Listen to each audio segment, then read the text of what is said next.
কালিয়াগঞ্জের সুচেতা কলা কেন্দ্রের প্রতিষ্ঠাতা ও প্রাণপুরুষ তারকনাথ বন্দ্যোপাধ্যায়ের স্মরণে নজমু নাট্য নিকেতনে 5 দিনব্যাপী সুচেতা আন্তঃরাজ্য নাট্য উৎসব শুরু হয়েছিল গত 20 ডিসেম্বর থেকে, যা মঙ্গলবার একটি নাটকের উপরে সেমিনার ও সিকিমের নাটকের মধ্য দিয়ে সমাপ্ত হলো নাট্য উৎসব।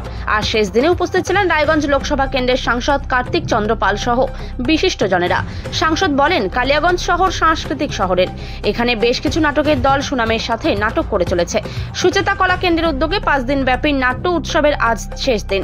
এই উৎসবে বিভিন্ন জায়গা থেকে নাটকের দলগুলি এসে তাদের নাটক পরিবেশন করেছে। আগামীতে কালিয়াগঞ্জের নাটকের চর্চা এইভাবেই এগিয়ে চলুক। কালিয়াগঞ্জ সুচেতা কলা কেন্দ্রের পরিচালনা 5 দিনব্যাপী নাট্য উৎসব, আজকে তার সমাপ্তি অনুষ্ঠান। সেখানে पूरे इंडिया के जो कलाकार हैं सबको मेरे तरफ से बधाई और धन्यवाद।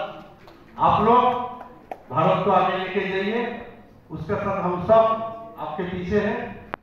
और हमारा जो पूरा कालियागंज यहाँ है, हमारा समस्त कालियागंजबासीके बोलबो এই সাংস্কৃতিক শহর এবং আমাদের কালিয়াগঞ্জ যে নাট্য চর্চা, সেটা যেন আগামী দিনে আরো অনেক অনেক অনেক দূরে আমরা পৌঁছে দিতে পারি।